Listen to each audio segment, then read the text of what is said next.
Well, today, the Israeli Prime Minister Benjamin Netanyahu and his cabinet met with the German Chancellor Angela Merkel and her cabinet right here in Berlin. It was the news conference after the meeting that drew our attention and made some headlines. The questions and answers were heavy on the refugee crisis and the war in Syria. The Palestinian-Israeli conflict received just a mention, with Merkel saying now is, quote, not the time to talk progress there. The German-Israeli intergovernmental consultations always tend to be delicate, and not just due to security precautions. They're taking place for the sixth time. Common ground between German Chancellor Angela Merkel and Israeli Prime Minister Benjamin Netanyahu is considered to be meager at best.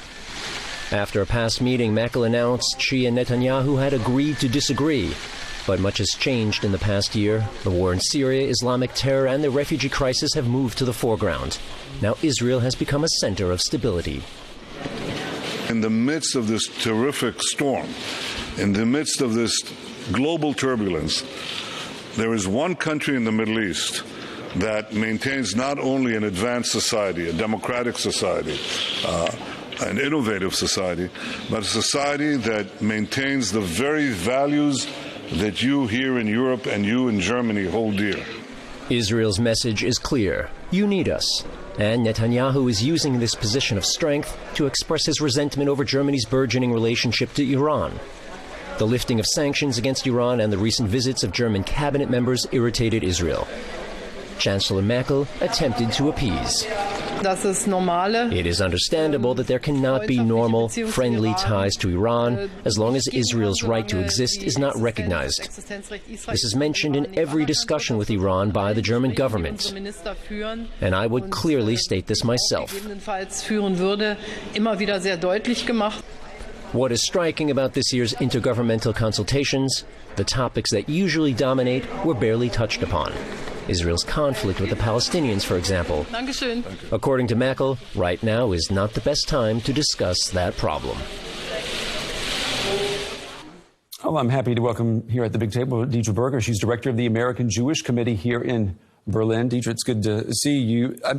What about the fact that the conflict with the Palestinians, that got a lot of short shrift today?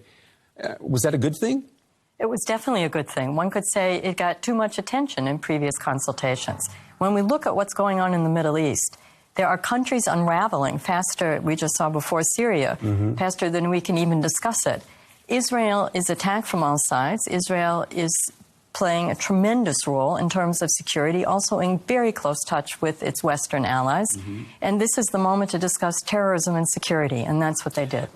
What struck us was watching what the Prime Minister, Netanyahu, what he said about what Israel is. It almost came across as if he were trying to sell to the world that Israel is just like the West. It is the West. Why? Why would he have to sell Israel? I don't think that from the perspective of Europe or the United States, that there's really been always sufficient understanding of the role Israel indeed is playing as the only true democracy in the Middle East. When there's complaints about Israel's press or this or that, as the Prime Minister quite aptly noted today, there's such a robust press that he would like to see even a fraction of its likes in the neighboring states. Israel is aligned to Western values. It's part of the Western alliance. Of course, it has different needs and security interests, but we should remember Israel is today, in many ways, the full gap of the Western world. Do you think that Netanyahu feels somewhat handicapped when he comes to Europe, to Berlin now, in the post-Iran nuclear deal time? He was against it. He is still against that deal. Well, there's other ways to benefit in that sense from that deal, and he spoke about the importance now of the U.S. giving to Israel arms so that it can cope with potential threats from Iran. Nonetheless, that deal was in many ways a game changer.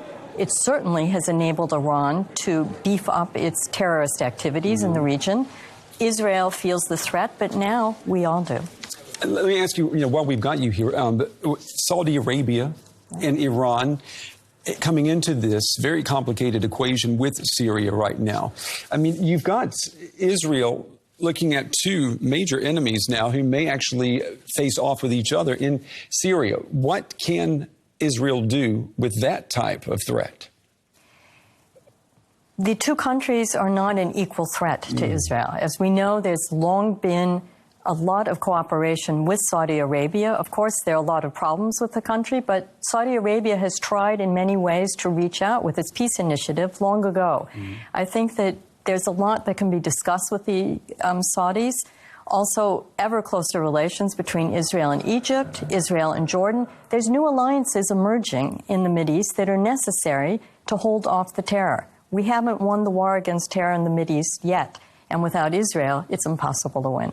All right. Deidre Berger with the American Jewish Committee here in Berlin. Thank you very much. It's always good to see you, too. Thank you, Deidre. Good to see you, Frank.